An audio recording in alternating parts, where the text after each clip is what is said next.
Ah oui, alors tu me demandes, pour moi, quels sont mes 3 présidents américains préférés? Très difficile d'en donner 3 parce que j'aurais tendance tout de suite à en donner au moins 4. Disons 4. Alors, est-ce que tu m'octroies la liberté d'en rajouter un? Et je ne vais pas les donner dans l'ordre. Mais je vais commencer quand même par le premier, très grand, c'est George Washington. George Washington, extraordinaire comme bonhomme. Vous savez que George Washington, on ne trouve même pas sa signature sur la déclaration d'indépendance, qui s'est passée le 4 juillet 1776, où ils étaient, je ne sais plus, 53 ou 54 à l'avoir signé. Ne m'en tenez pas à rigueur quant au chiffre exact. Mais beaucoup d'entre eux le signaient d'une façon, on n'arrivait même pas à reconnaître leur nom. Alors qu'aux États-Unis, on signé, on reconnaît le nom, sauf John Hancock, qui l'avait écrit avec de grandes lettres pour que l'on reconnaisse. Pourquoi? Parce que tous les autres risquaient la pendaison. Parce que c'était une rébellion contre le roi George. Donc c'était extrêmement dangereux. Et George Washington n'a pas signé la déclaration d'indépendance. Moi, j'ai vu des gens en train de dire, vous voyez, même lui n'était pas d'accord. C'est pas qu'il n'était pas d'accord. Lui était déjà en campagne dans le haut de l'État de New York contre les Anglais. Il était déjà en guerre. C'était un général. Il est en train de mener les armées contre les Anglais. Mais c'est pas pour ça que, pour moi, c'est un grand président. C'est un grand président parce qu'il avait une certaine idée de l'Amérique. Il a servi un premier mandat de 4 ans, ensuite un deuxième mandat de 4 ans, et tout le monde le voulait pour un troisième mandat. Et Washington a dit non. Si moi je commence à avoir un troisième mandat, quelle sera la différence entre moi et le monarque, le roi George d'Angleterre, où je serai presque élu sans limite? Il dit, je préfère que cette expérience dans une république démocratique réussisse avec ou sans moi. Mais elle a besoin de voler de ses propres ailes. Mais c'est George Washington qui a donné tout un ton à l'Amérique et à comment tous les présidents allaient fonctionner. George Washington a dit « Il est impossible de gouverner selon les lois de notre pays, selon les principes et les valeurs de notre pays, sans moralité et sans foi. » Et où est-ce qu'on trouve cette foi et cette moralité? Il a dit dans la Bible. La plupart, ou l'écrasante majorité, contrairement à ce que disent beaucoup de livres d'histoire, parce que vous savez, l'histoire, après on la manipule, etc., étaient profondément chrétiens. Je sais, il y en a qui vont dire que Thomas Jefferson était déiste. Non, il suffit de lire énormément des autres écrits de Thomas Jefferson pour voir que c'était un chrétien profond. Même Benjamin Franklin, qui n'a jamais été président, mais qui était un des pères fondateurs, qu'on dit déiste et qui n'avait pas de foi chrétienne particulière, de nombreux cas, il se référait, et on trouve des citations où il parle de la Bible et de l'importance qu'elle a eue dans la création et dans les valeurs des fondements aux États-Unis. Et donc, quelque part, George Washington n'a pas seulement été un grand président, mais il a été le président fondateur, l'exemple que tous les autres allaient suivre. Et ensuite, parce que lui, il s'est limité à 2 mandats, c'est devenu une coutume. Pour tous les présidents qui ont suivi, ils n'ont jamais dépassé 2 mandats, sauf un seul, et c'était Franklin Roosevelt, qui a été élu pour un 3e mandat, et qui l'a fait, qui a été élu pour un 4e mandat, et il est mort pendant ce 4e mandat.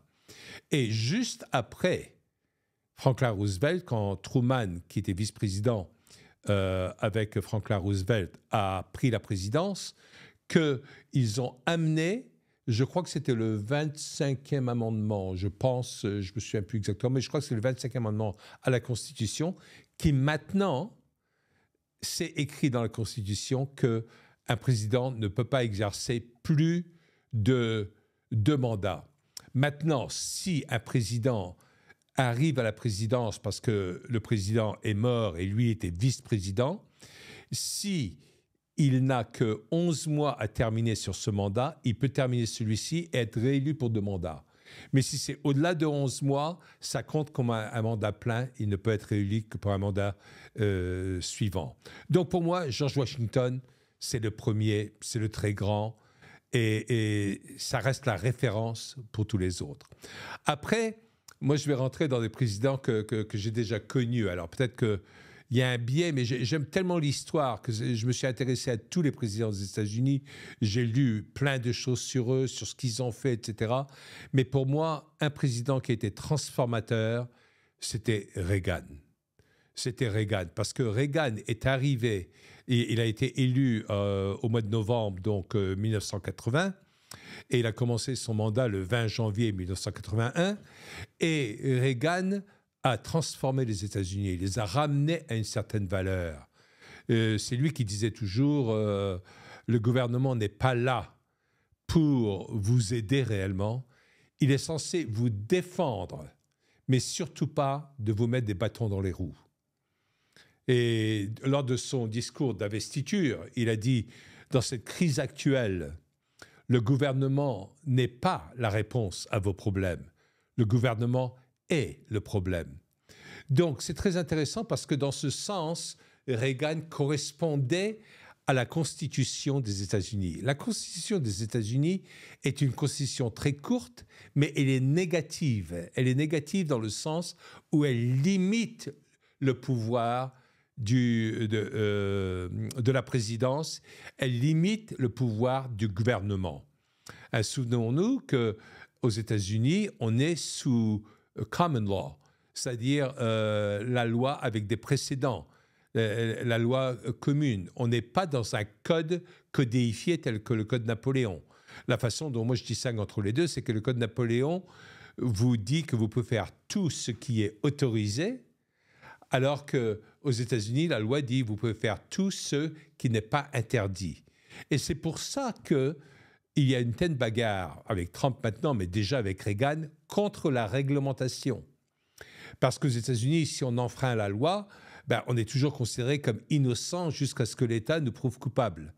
Alors que si on enfreint à des réglementations, à des règles qui sont arbitrairement posées, qui ne font même pas partie de la loi, mais elles font partie seulement de la réglementation, on est obligé de les suivre. Et donc ça, c'est un danger, parce que c'est ce qui coûte le plus, parce qu'ensuite, passer à travers des tas de réglementations, c'est complexe. Quiconque a fait construire une maison, vous savez à quel point c'est complexe. Il faut aller sans arrêt au cadastre, à des tas de choses, avoir des tas de permissions, il faut des tas de signatures, et tout ça, ça rallonge et ça coûte. Ça coûte déjà parce que ça exige des gens pour s'en occuper, mais ça coûte également parce que quand on rallonge le temps d'une construction de maison ou d'une construction de quoi que ce soit, la réglementation coûte parce que le temps coûte. La plupart du temps, les gens empruntent de l'argent qui est de l'argent de construction, même avant d'acheter une maison. Et pendant tout ce temps-là, les intérêts courent. Donc, ça coûte très cher. On est toujours étonné que le Empire State Building, qui était le bâtiment le plus grand dans le monde pendant des années, jusqu'à ce que le World Trade Center ait été construit, puis maintenant il y en a d'autres, etc. Mais l'Empire State Building que tout le monde va visiter quand ils sont aux États-Unis, soit ils vont monter jusqu'au 86e étage où on sort dehors pour voir partout, ou on monte dans un endroit qui est clos et c'est le 102e étage, c'est l'étage le plus haut. Eh bien, le Empire State Building, qui a été construit grâce aux structures Eiffel en X à l'intérieur, mais que tout le reste du bâtiment a été construit en marbre, c'est magnifique d'ailleurs, il a été construit en 11 mois. Aujourd'hui, on ne pourrait jamais construire un bâtiment comme ça en 11 mois. Le mémorial au 11 septembre 2001, il a mis presque 20 ans à être construit parce qu'il y avait des réglementations, il fallait vérifier des tas de choses, etc. Donc, quelque part, les gens avancent avec des tas de choses, mais ils sont retardés à cause des réglementations. Eh bien, Reagan s'est battu contre ça et pendant les années 80, il y a eu un boom économique énorme. Mais ça lui a pris 2 à 3 ans de son premier mandat pour renverser toute cette tendance destructrice avec toute l'inflation qu'il y avait eu sous Carter. Et c'est ce que mon troisième exemple de président, Trump, le président actuel, est en train de faire également. Sauf que là, dans son deuxième mandat, il y a eu une interruption pendant 4 ans où il n'a pas été président, mais on ne sait toujours pas si c'était légitime ou pas, s'il y avait eu de la triche, etc. On ne va pas entrer dans ce genre de polémique parce qu'en plus, YouTube n'aime pas quand on parle de ce genre de choses, puis on ne veut pas avoir un strike ou être éliminé. dans nos propos par rapport à cela. Trump, là, depuis qu'il a été élu, il n'a pas encore été investi. Ça se passera le 20 janvier. Mais là, dans la première semaine, il a accompli bien plus que Reagan avait fait en 3 ans. Pourquoi ? Parce qu'il a réuni des gens autour de lui qui sont d'une intelligence extrême, qui sont très puissants. Et c'est des gens qui ont une certaine idée de l'Amérique. Ce n'est pas des gens de parti. D'ailleurs, il a Robert Kennedy avec lui, qui était tout à fait... Mais Kennedy a toujours été démocrate. Mais comme il dit Robert Kennedy, c'est pas je n'ai pas quitté le Parti démocrate, c'est le Parti démocrate qui m'a quitté. Et on aime bien montrer toujours une photo des gens essentiels, c'est-à-dire Trump, Elon Musk, Tulsi Gabbard, Robert Kennedy, et dire regardez-les tous, ce sont tous des anciens démocrates. Donc on n'est plus dans un domaine de parti, mais dans le fait de ramener l'Amérique à sa grandeur, à ce qui a fait sa grandeur, c'est-à-dire qu'elle soit un pays au service du peuple et qu'elle ne se mêle pas dans les politiques étrangères partout où elle va faire la guerre. Et ça, c'est un des plus grands atouts de Trump. Parce que pendant son mandat, il avait été élu en 2016, il a commencé son mandat en 2017, pendant son premier mandat de 4 ans, c'était le premier président des États-Unis sur lequel il n'y a pas eu de nouvelle guerre depuis 40, 50, 60 ans. Donc, ce n'est pas quelqu'un qui veut la guerre, au contraire. Et je crois que les Américains en ont marre qu'on dépense de l'argent à la guerre. Et aujourd'hui, grâce aux réseaux sociaux, on sait que c'est surtout de la corruption qui va enrichir beaucoup d'autres personnes et que ça va amener rien de bon. Donc, d'un côté, Trump ne veut pas faire la guerre, veut permettre à d'autres pays d'être, comme lui, il veut que ce soit America First, l'Amérique en premier, mais il dit, mais ça sera normal pour la France d'être en premier. Ce sera normal pour l'Angleterre d'être en premier. Ce sera normal pour la Russie d'être en premier pour elle. La Chine d'être en premier pour elle, etc., etc. Le problème, c'est qu'en Europe, qui est la France, qui est l'Allemagne, qui est tout ça? Parce qu'on a tendance à dire maintenant qu'on a besoin d'avoir le drapeau européen partout. Et je suis désolé, mais il n'y a pas de fibre patriotique envers l'Europe. Ça n'a pas de sens. C'est une unification administrative. C'est exactement le contraire de ce que Trump veut faire. Il veut redonner l'occasion à chaque Américain d'être de nouveau fier de son pays.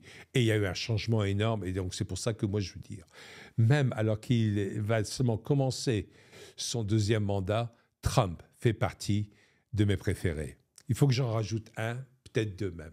Allez, si tu me permets, je vais aller en mettre un 4e et un 5e. Il ne faut pas oublier Abraham Lincoln.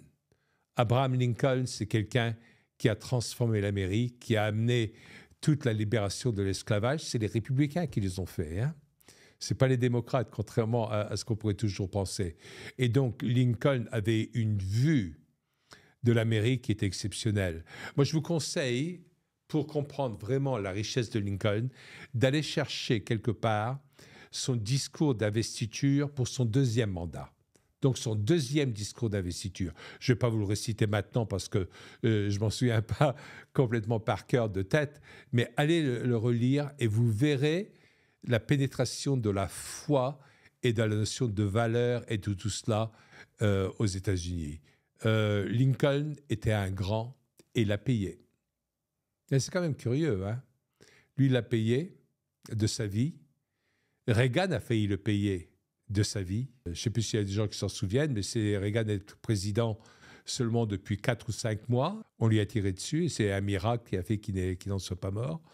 Trump, on lui a même tiré dessus. Il y a eu plusieurs tentatives, même avant ces élections. Alors, c'est à se demander si ce sont des coïncidences, etc. Et mon 5e préféré, il a payé de sa vie également. Et c'est John Kennedy. Et vous voyez, John Kennedy est démocrate.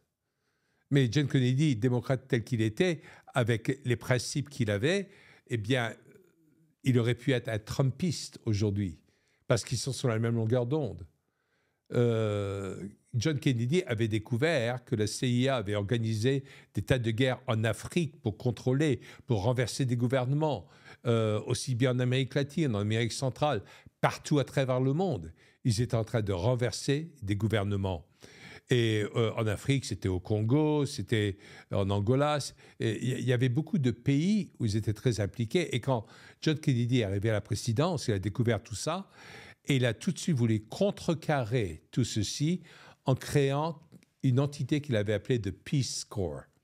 C'était le corps de la paix, où il y avait beaucoup de jeunes qui se portaient volontaires, qui allaient aller dans les pays pour faire de bonnes œuvres, pour enseigner des choses et tout ça, etc. Mais il s'est opposé très rapidement à la CIA. D'abord, il a viré le directeur de la CIA, qui s'appelait Dulles à l'époque. Et Dulles lui a jamais été pardonné. Ben, on sait ce qui s'est passé par la suite. Et aujourd'hui, plus personne ne croit que c'était un seul fou quelque part qui a tiré sur John Kennedy, mais que c'était une action de la CIA. Et c'est de là dont est venu le terme complotiste en anglais, conspiracy theory. C'est parce que la CIA a donné ça à tous les médias de l'époque pour que quiconque remette en question la théorie officielle de la mort de Kennedy comme complotiste. Donc vous voyez, la notion de complotisme de tout ceci a cherché à couvrir la vérité. Alors je me demande combien de complots couvrent la vérité aujourd'hui. Donc je suis désolé, j'ai parlé de 5 présidents au lieu de seulement 3, mais je me sentais obligé de parler de cela également.